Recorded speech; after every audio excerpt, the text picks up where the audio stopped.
akan memaparkan teori belajar sibernetik. Sebelumnya, perkenalan terlebih dahulu. Saya Nalita Yukari Azra, NIM akhir 226. Saya Najwa Fradiani dengan NIM akhir 234. Saya Alida Irwa dengan NIM akhir 230. Dan saya Veronica Melania Putri dengan NIM akhir 179. Sebelum kita mengenal lebih dalam mengenai teori sibernetik, izinkan saya memaparkan tentang definisi dan juga definisi menurut para ahli mengenai teori sibernetik. Definisi teori sibernetik sendiri dalam pembelajaran itu memandang belajar sebagai proses pengolahan informasi di mana siswa menerima, mengolah, dan juga menyimpan informasi secara sistematis. Teori ini menekankan pentingnya umpan balik untuk mengontrol dan mengarahkan proses belajar agar tujuan tercapai dengan belajar sebagai sistem terbuka yang terus menyesuaikan diri berdasarkan informasi yang diterima. Adapun menurut para ahli, yang pertama, Norbert Wiener merupakan bapak sibernetik, menyatakan bahwa sibernetik adalah ilmu komunikasi dan pengendalian pada sistem adaptif. Dalam pembelajaran, ini berarti proses pengendalian dengan umpan balik untuk mencapai tujuan melalui motivasi, bimbingan, dan juga evaluasi berbasis feedback.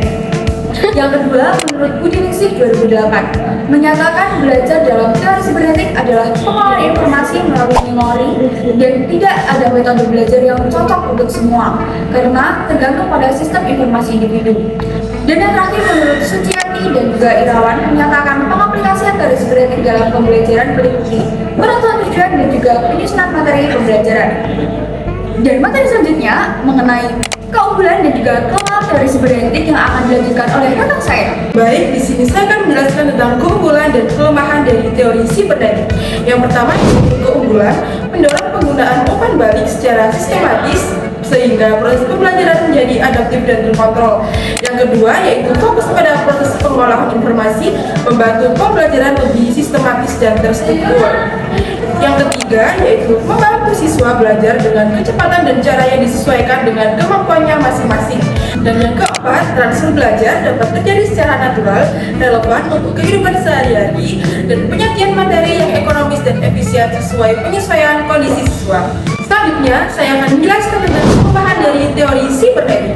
Yang pertama yaitu pendekatan yang terlalu mekanistik dan berorientasi pada sistem terkadang mengabaikan aspek emosional. Yang kedua yaitu proses belajar yang kreatif dan inovatif kurang tergali karena kontrol dan ketat dan sistematis. Yang ketiga yaitu ketergantungan pada teknologi dan sistem informasi. Dan yang keempat yaitu kurang mampu menangkap kompleksitas interaksi sosial dan konteks pembelajaran yang tidak linear. Selanjutnya, contoh konkret pelaksanaan pembelajaran berdasarkan teori sibernetik di lingkungan sekolah akan dijelaskan oleh rekan saya. Contoh yang pertama, menggunakan Learning Management System LMS untuk monitoring dan feedback.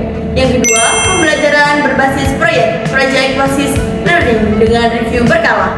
Yang ketiga, penerapan sistem penilaian otomatis pada kuis online. Dan yang keempat, menggunakan aplikasi evaluasi diri, self-assessment. Selanjutnya, faktor mempengaruhi efektivitas penerapan teori belajar sibernetik.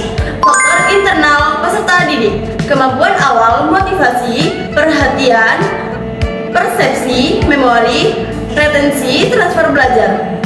Yang kedua, faktor eksternal, lingkungan belajar, tujuan belajar yang jelas, persediaan umpan balik, serta faktor pendukung lain seperti kompetensi guru dalam teknologi, ketersediaan media atau infrastruktur digital, dan dukungan institusional.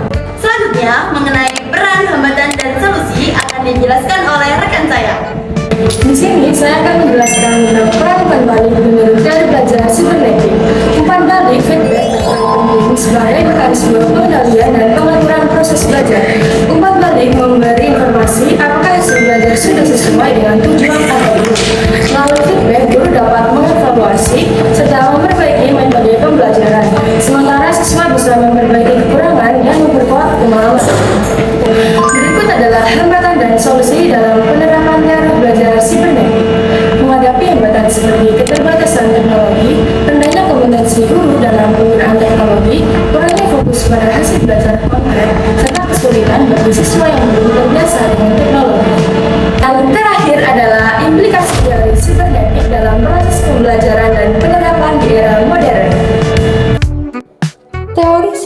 sibernetik mengajarkan bahwa proses belajar adalah sebuah sistem yang selalu berinteraksi. Setiap tindakan selalu diikuti umpan balik. Jadi, kita bisa terus memperbaiki diri. Dalam kehidupan sehari-hari, seperti saat belajar atau bekerja dalam tim, kita selalu memanfaatkan umpan balik yang membuat kita lebih adaptif dan juga efektif. Dengan memahami teori ini, kita bukan hanya menerima informasi, tapi juga belajar dari respon lingkungan untuk berkembang lebih baik. Umpan balik dalam teori sibernetik bersifat dua arah.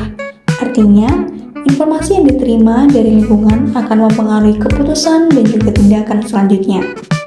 Hal ini menciptakan siklus belajar yang terus-menerus dan memungkinkan individu atau sistem untuk menyesuaikan strategi guna menghadapi perubahan situasi. Selain itu, teori ini menegaskan pentingnya kesadaran diri dan kontrol diri sebagai bagian dari proses adaptasi, sehingga kita tidak hanya reaktif, tetapi juga proaktif dalam mengelola pembelajaran dan kerjasama.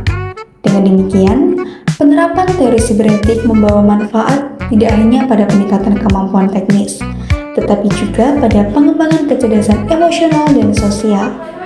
Jadi itu tadi pemaparan teori sibernetik dari kelompok 6. Jika ada salah, mohon maaf yang sebesar-besarnya. Wassalamualaikum warahmatullahi wabarakatuh.